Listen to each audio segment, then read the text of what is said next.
Okay, so this is the Chofetz Chaim lesson a day. So this is day 55 from his work Sefer Chofetz Chaim. This lesson is called Social Pressure. So it says, Mumar L'Te'avon. So basically, a rebel due to temptation is someone who regularly submits to temptation and violating a specific mitzvah. So while the prohibition against gossip mongering does apply with regard to speaking about him, meaning that the person who rebels due to temptation, as he is not a heretic, his situation differs drastically from one who occasionally transgresses a given mitzvah, but basically is committed to observance. So, as we have learned, the primary prohibition against speaking Lashon Hara is Lo telech rachil ba'amecha. Do not go as a gossip monger among your people. Vayikra, Leviticus 19:16. So one who embarrasses his fellow Jew transgresses the prohibition Lo tanu ish et amito. A man shall not aggrieve his fellow. So Vayikra 25:17. Our sages interpret the term amecha, your people, in the first prohibition as excluding only mumar lahach is, a rebel whose intent is to spite.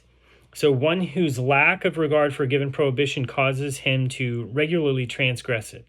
However, the term amito, his fellow, in the second prohibition excludes even the mumar l'te'avon, the one who rebels due to a temptation.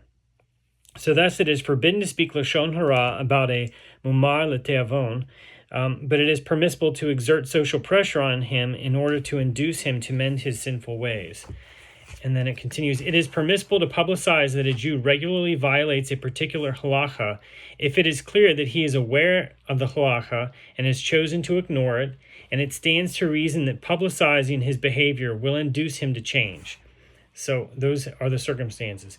This applies even if he transgresses the law out of temptation. However, one must be certain that all the conditions of toelet, or constructive speech, including purity of intent and lack of an alternative, apply. So in the margin it says, those who habitually speak Lashon Hara will find no cure for themselves at the end of days.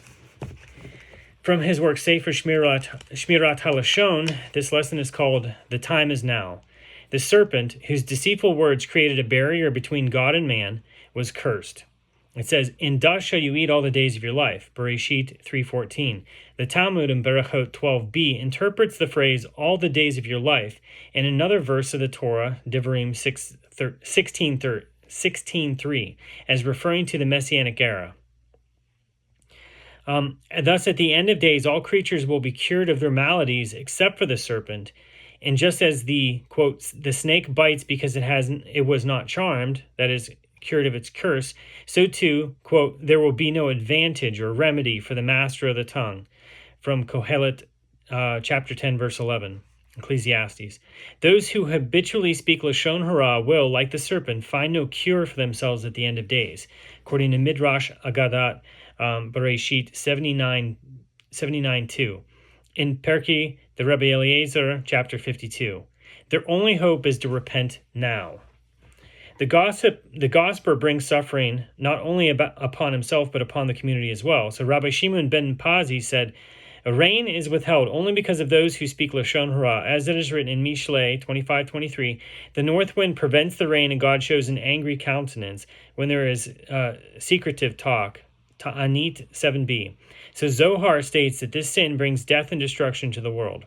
Therefore, one who cares for his own well-being and that of his fellow man will strive to acquire the golden quality of Shmirat HaLashon.